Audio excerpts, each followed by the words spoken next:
Ever since the Boxster launched 19 years ago, wags have derided Porsche for not fitting the mid-engine car with a 911 grade powerplant, suggesting that the company is afraid to unup the centerpiece of its lineup. Even Zuffenhausen's most starry-eyed apologists have lamented the decision time and again. And it's worth noting that, while the House of Ferry trots out the 550 Spyder to tout the Boxster Cayman's heritage, the James Dean Deathwagen and its successors, 718 RS60, RSK, WRS, et al., were high-performance racing machines, while the rear-engined 356 stood as the car for the sporting masses. In contrast, the Boxster has spent its career relegated to the same ignominious fate as the 914. Sure, you could buy a 914 with a 6-cylinder in the early 70s, but it was the 1969 model year's bottom-feeding 911T motor, while the T itself received a power bump. With the Boxster Spyder, Porsche promises amends, having finally stuffed behind the seats the 3.8-litre flat 6 from the 911 car S. Still stunted? Yet the engine is still not as powerful as it is in the 911. Porsche blames the shorter intake manifold required to make the motor fit in a mid-engine application for cutting output from 400 to 375 horsepower. As an engineer said to us in a seeming attempt to absolve Weissach of any responsibility for the power cut, it detunes itself. Compared to the Cayman GT4, which shares its engine with the Spyder, the Boxster is not quite as track-oriented.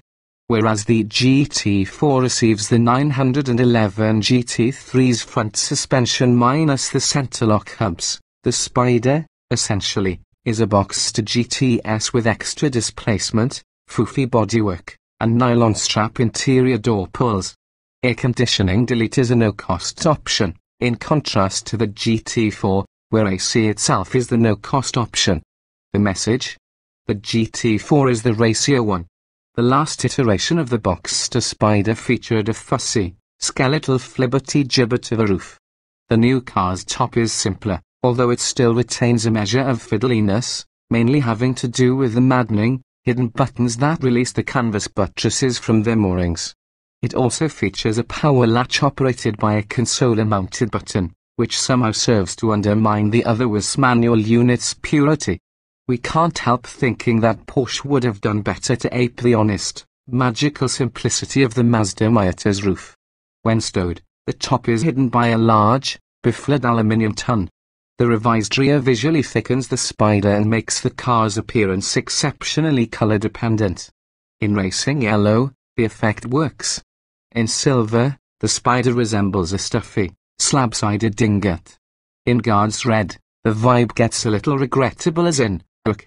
Fancy Jurgen took his Boxster's pep junction. Because the Spyder trades the GT4's sizable wing for a stunted ducktail, the front splitter has been shortened slightly to maintain an equitable distribution of downforce. A beefcake just halt. The tight Italian roads where we flog the car make one aware of the sheer size of the modern Boxster. Its stout exhaust note, with program-eating overrun violence, merely adds to the beefcake just halt. This Spyder is no light and lithe arachnid, it's more godly hammer than asphalt scalpel. It does, however, remain wholly unperturbed by pavement imperfections, and the newfound power does nothing to make it twitchier.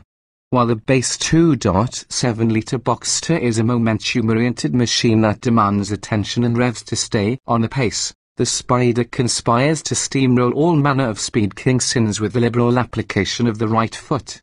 On a tight road, leave the slick-shifting 6-speed gearbox in second and drive it like a Tesla.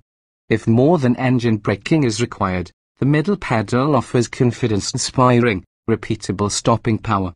Carbon ceramics are an option for the ES3 who simply must have the yellow calipers. In some ways, the Spyder feels like a Johnny-come-lately answer to Ferrari's 355, a contemporary of the original Boxster. It's a ripped, rip-roaring muscle machine with an aural fury to match its unerring point-and-squirt dynamics. As if to underscore this, Porsche's prescribed drive route took us through modern East countryside. Tossing sway by and grind, blat, and pop at the ancient stone walls, and reveling in the echoes felt like sacrilege of the finest order. And with such a tall second gear, there was plenty of Teutonic oral bombast to send ricocheting through towns and into the hills as we wound the Spyder up close to its 7,800 revolutions per minute red line. The traction and stability nannies allow a sensible modicum of loose booty playfulness while keeping the car fundamentally oriented toward the next apex. A versatile, predictable bruiser of a thing, this Porsche is. Come up on a hydrocarbon bridging auto bench caroming through the curves, find a spot wide enough to pass, depress the accelerator with a modicum of prejudice, and it's arrivederci, hey hat.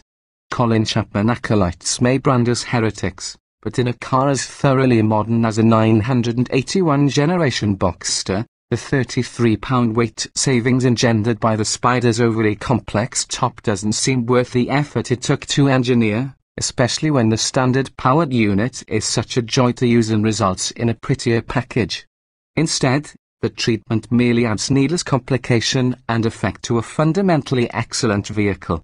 Driving the Spyder, we realized what we'd very much like is a Boxster GTS 3.8. Before the naturally aspirated flat 6 goes the way of the lesser Bilby, might you please build us one of those, Porsche?